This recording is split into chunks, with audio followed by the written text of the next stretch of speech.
America ही पाताल लोक है। जिस पाताल लोक के बारे में हम बचपन से सुनते आ रहे हैं, ग्रंथों पुराणों में पढ़ते आ रहे हैं, वो कुछ और नहीं बल्कि अमेरिका ही है।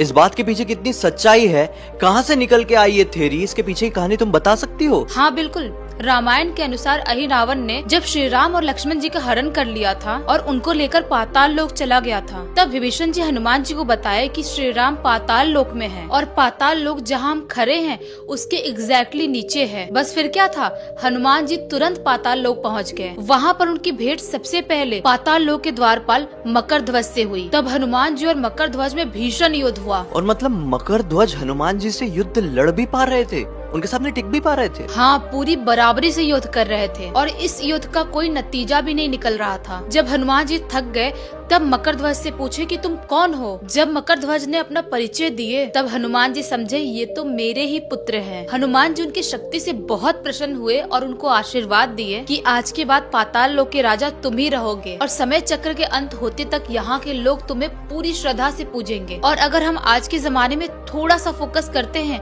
और थोड़ी सी हिस्ट्री की तरफ जाते हैं तो आज से कुछ साल पहले सेंट्रल अमेरिका के एक पर्टिकुलर रीजन में मायन सभ्यता के लोग रहा करते थे, जो कि एक मंकी गॉड की पूरी श्रद्धा से पूजा किया करते थे। इस बात के काफी सारे प्रमाण पूरी दुनिया के सामने आ चुके हैं। तो यार इसका मतलब तो ये काफी ज्यादा पॉसिबिलिटी है कि वो मंकी गॉड कोई और नहीं बल्कि स्वयं मकरध्वज ही थे। और इतना ही नहीं, जब आप पृथ्वी की ज्योग्राफी को थोड़ा ध्यान से समझेंगे तो आप ये पाएंगे कि इंडिया के exactly diametrically opposite Central America ही एग्जिस्ट करता है। तो यहाँ से तो ये साफ साफ समझ में आ रहा है कि इंडिया ऊपर और उसके एग्जैक्टली नीचे सेंट्रल अमेरिका।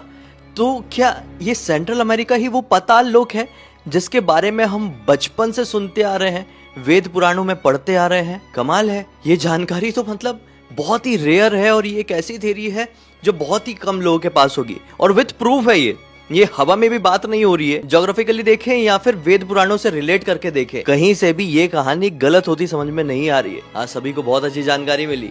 इसी बात पे कहो जय श्री राम, जय बजरंगबली।